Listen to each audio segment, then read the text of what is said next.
Welcome back to WNST, Towson, Baltimore, and Baltimore Positive. All of our WNST coverage brought to you by our friends and sponsors, including Leonard Raskin and our friends at Raskin Global, making sure your finances are secure. You can find out more about all that Leonard does at Raskin Global at raskinglobal.com. He's also on the program, as is Todd Schuler from Blondell Miller Schuler. You can find them at damngoodlawyer.com. And Todd and I had a long chat about prosperity, gratitude, the Constitution, and pumpkin versus pecan versus sweet potato. And our friends at Kuharsky are going to be shipping ice cream your way throughout the holidays. $15.70 off the 8-pack, delivered for just over $40 now to your door.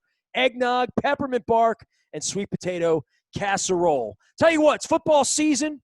The Tennessee Titans are coming to town. Usually this really stirs up the emotions of Eddie George and all of that. Paul Kuharsky's been covering the National Football League ever since he came to Tennessee back at the turn of the century, as we say.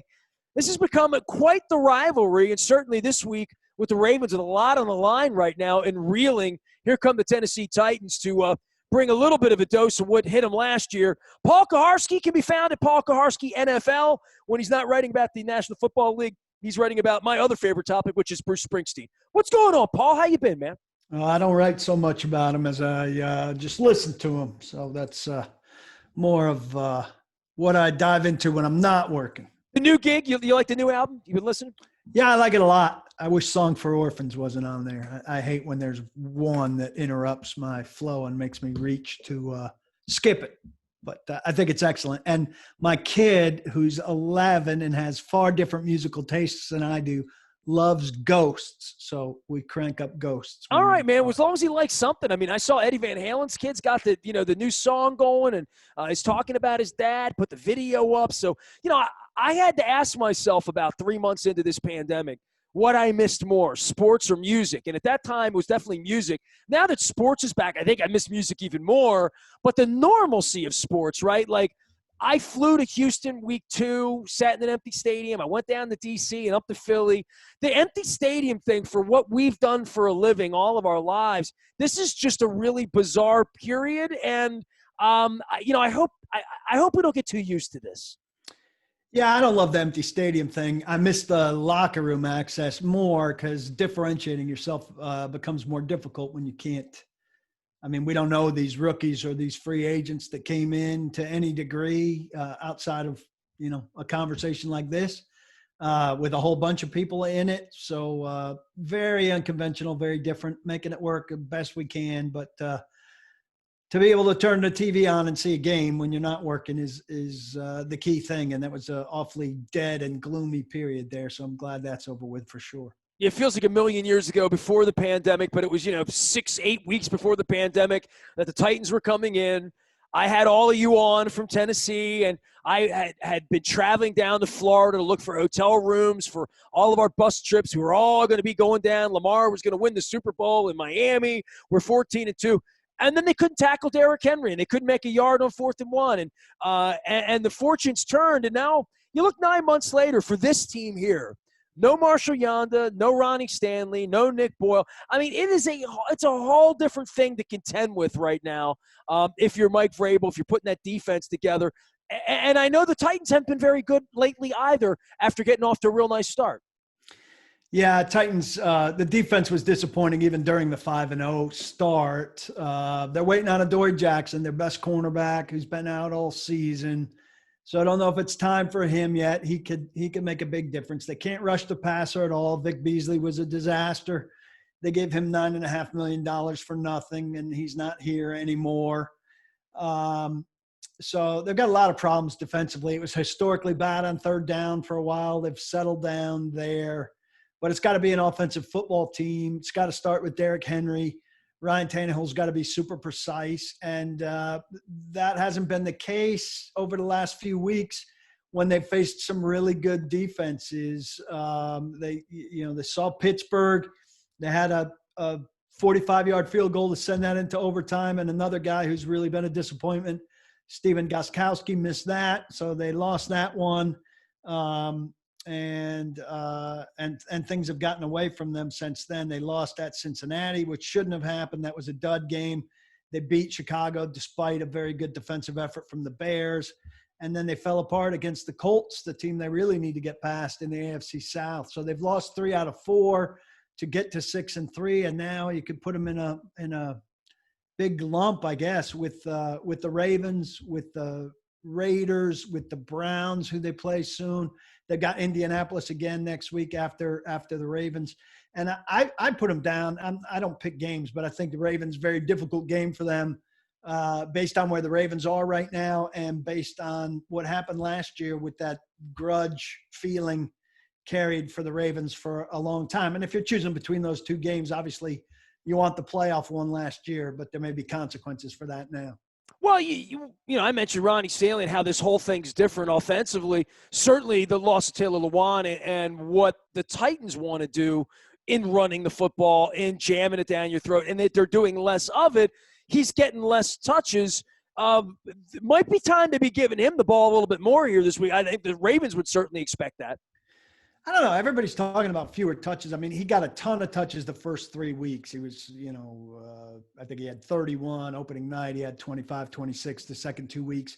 But he's in that wheelhouse of 22 to 18, 19, which still to me is the magical number.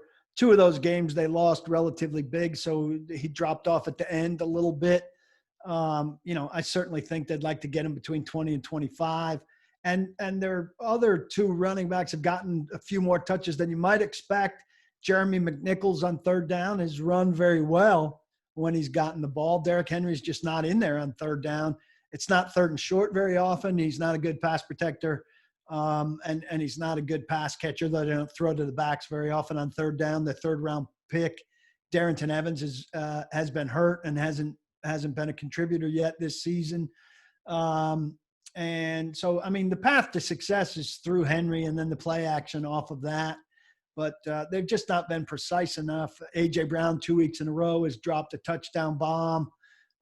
They've had too many drops. They've been a disaster on special teams. Brett Kern's out with a messed up wrist that came from a bad snap on a extra point or a field goal where he had to get up and run with the ball, and then the punter's wrist got messed up. They've been through 2 punters. Last week they had a 17-yard shank and a block that turned the game around against the Colts. So that's something the Ravens can really use right now. The block punt or, missing field goals. Those are the kinds of things that the Ravens could take advantage of, Yeah. Titans could take advantage of them too if they could flip them and make them happen on the other side. And this could be the kind of game where things like that come around. Look, they figured out a great formula for handling Lamar Jackson and the Ravens last time around with huge consequences on the line. But like you're saying, both teams are very, very different now. And this Titans defense, maybe it's a good game for them in the sense that they didn't really rush Lamar Jackson in the playoff game. They just kind of, stayed in their lanes and built everything up to contain him. I think they're better equipped to do that than they are to rush. We are chatting with Paul Kuharsky. He's Paul Kuharsky NFL out on Twitter. You can find him at paulkuharsky.com. That's Kuharsky. If you're watching out on our Zoomcast or out on WNST, you can find that there as well. I think for all of us who watch the league and who sat through the draft and waited for the other sports to come, baseball finished, basketball finished, hockey finished, the Titans were the first one to have the dirty locker room with COVID on the back end of the Marlins. We're now getting into this nitty-gritty where, the Browns is second week now practicing via Zoom. I don't know that it was ever a level playing field from the Ravens had their bye week move. So did the Steelers because the Titans were dirty, right? So I don't know that there's any real fairness in this. I am worried as we get closer into the holidays and closer into January about how they're going to finish this season, given COVID and given the integrity of all of it, if you're going to try to send a playoff game out there with half a football team, as an example.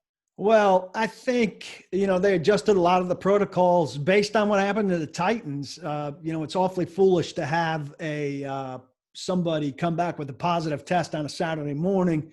In the Titans case, it was an assistant coach, and then put people on planes and buses, within hours of that. And sure seems like where the Titans outbreak started. And, then the tightest quarters you're going to be in all week are those bus rides and the plane ride, and the bus rides on the other side and the plane ride back and all of that. And we saw very quickly things get adjusted. Then the close contacts could be eliminated. You could be perfectly fine health-wise, symptom-wise, and eliminated from a game if the timing is poor for your close contact to somebody that's tested positive. All those things got tightened up as a result of what the Titans went through. I'm not sure that they handled everything correctly, but I'm also quite certain that they didn't deserve, their season to be canceled. There's a lot of people were suggesting, and they weren't nearly as guilty of as atrocious sins as some people thought. It's a damn virus, that can't be entirely controlled. It can't be controlled, really. So, I think they're going to force these games through, and unless somebody's got a real outbreak at a position that gets you down on the offensive line to, 4 healthy people, including your practice squad, they're going to find a way to get these games played, no matter how diminished you are. And we're going to see what happens really if somebody takes a hit in the quarterback room, or superstar.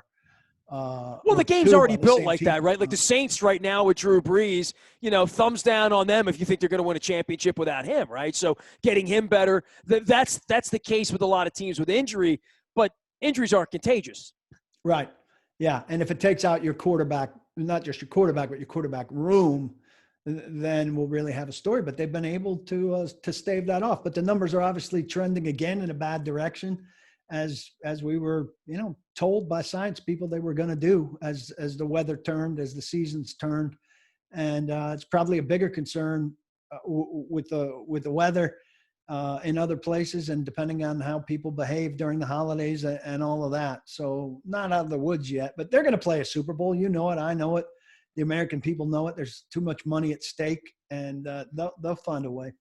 Well, and finding a way may mean a bubble in Vegas or LA, or putting the playoff teams off somewhere. Certainly, selling tickets is not something they're going to be doing. I mean, we've locked down the stadium here again. Down where you are, they've opened the stadium up, and I know they want commerce and business and red voting and all of that went on down there. But any thought that's going to change too? That fans are going to stop coming in Nashville? I don't know. They're up to 21% now. The Titans are on the road this week and next. And they played a lot of home games, right?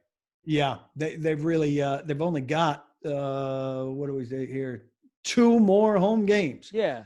So things could be scaled back by December 6th against Cleveland, or a later game against Detroit. So I don't know what that'll be like, but they're heading back to an empty stadium now. They played their first 3 or 4 games in the empty places. So it won't be uncommon for them. And I know it's heading that direction. Philadelphia's had that direction. Baltimore's had that direction. And have you attended an empty stadium game yet? Yeah, I attended opening night in Denver on a Monday night was empty. Jacksonville here was empty. At Minnesota in that glorious new building was empty on the first 3 of the season. You coming in this week to Baltimore?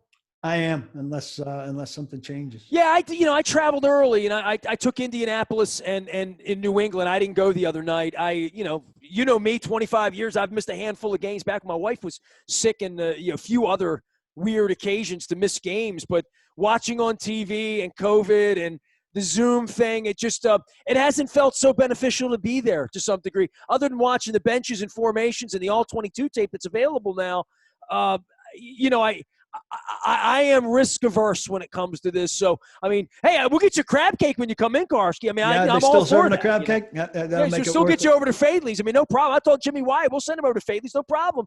But it has been a weird time, and nobody will be at this game.